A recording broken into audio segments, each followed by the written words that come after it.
Funerals are supposed to be a place of final rest and grieving, but sometimes grieving is just the beginning. Here are 10 horrifying things that happened at funerals. Number 10 is a body theft.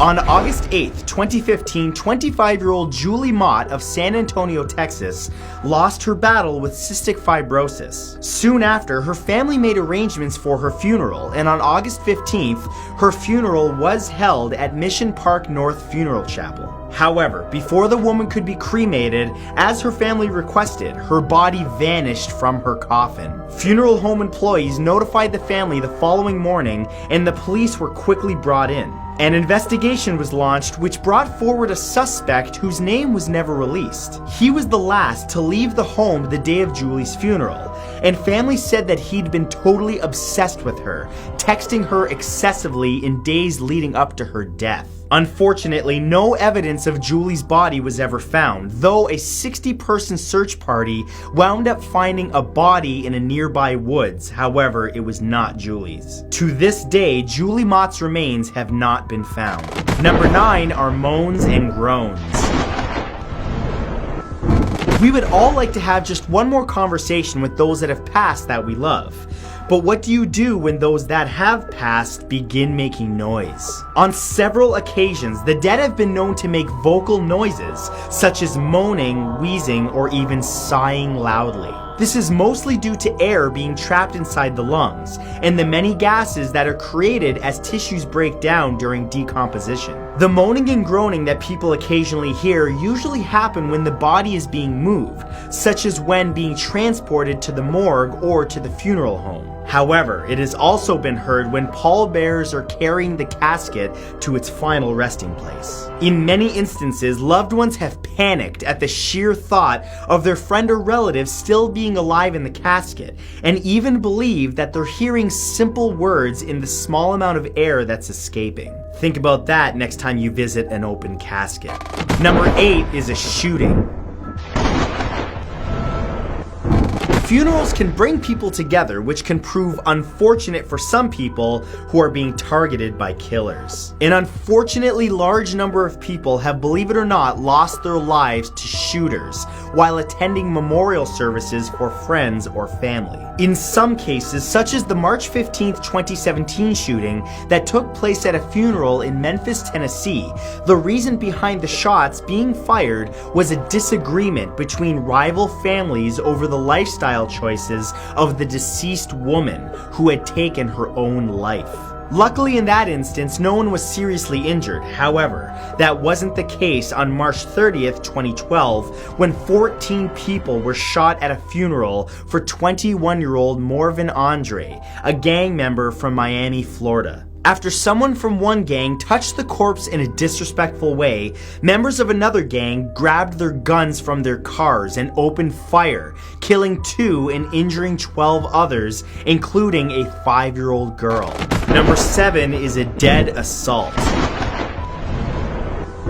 In early November of 2007, mourners were gathered at the funeral of an unidentified individual at Harvest Baptist Church in Orlando, Florida, unaware that they were about to see their loved one viciously attacked in their own coffin. Timothy Cleary was walking by the church when he decided to enter and attend the service. However, not only did Cleary not understand he wasn't invited, he obviously had something wrong with himself, as he ran up to the open casket and to everyone's shock began punching the corpse. Ignoring the pleas and cries from the deceased's friends and family, Cleary was eventually stopped when mourners attacked him, though he continued to fight until the police arrived and subdued him. Released on bail, Cleary was ordered to undergo a full psychiatric evaluation to get an explanation as to why he assaulted the dead body, but the reasoning is still unknown. Number 6 is the ghost at a funeral. On the list of types of buildings most likely to be haunted right after hospitals and insane asylums rests the funeral home. With all of the bodies and mourning happening within the walls of these places, it's no wonder people often claim to get eerie feelings or experience cold spots while inside them. Many have claimed to witness a passed away loved one standing near their coffin, or beside their spouse or family for a moment, just before they disappear. But the truly brave are the morticians who have to deal with these apparent ghosts daily. One morning sometime in 1999, an unnamed mortician was working to prepare for a funeral that was scheduled for later that same morning. While in the men's room, the mortician saw a man in a blue suit walk by the bathroom door, only to disappear once he was around the corner. Unable to find him, the mortician went back to work, only to find that the body he was preparing was the same man in the blue suit. Number 5 is back to life. It's pretty hard to find something more shocking than having a dead loved one come back to life at their own funeral. That is, until you hear of the story of Swapna and Michaela Srivanis, who actually witnessed the unbelievable resurrection of their own baby who died just a couple days earlier. The couple's newborn came into the world on July 1st, 2017, a whole month too early and severely underweight. After giving birth at a private hospital, they were transferred to Mahatma Gandhi Memorial Hospital in India, where the next morning, doctors informed the parents that their infant daughter had died due to her being too weak. Heartbroken, the couple quickly made funeral arrangements for the following day. However, upon receiving her last rites, the baby suddenly began moving. Alarmed, they rushed back to the hospital where police stopped them from attacking the doctors in rage. Was this a miracle or something more sinister at work? A simple medical mistake or something more? Number 4 are 2 bodies. When a family elects to have a closed casket ceremony for their deceased loved one, it's usually out of respect for the departed's privacy. It's then up to the mortician to ensure that respect is given.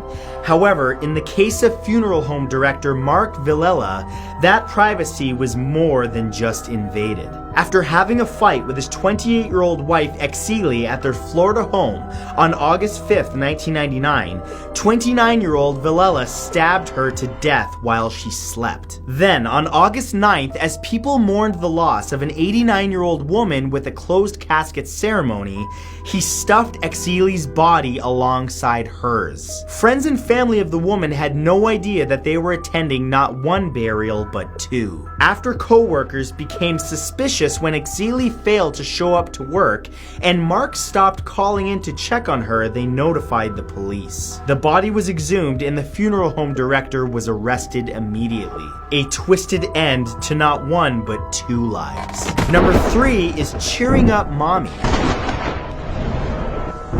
There are few things more upsetting than the loss of a child, but when that child sends a message from beyond the grave, things get much worse. A video filmed in Mexico at the funeral of an unnamed boy shows the child's mother in tears, understandably unable to handle the loss that she just incurred. But then, suddenly, something very unsettling occurs. A white helium-filled balloon that was tied to the boy's coffin came loose and began floating.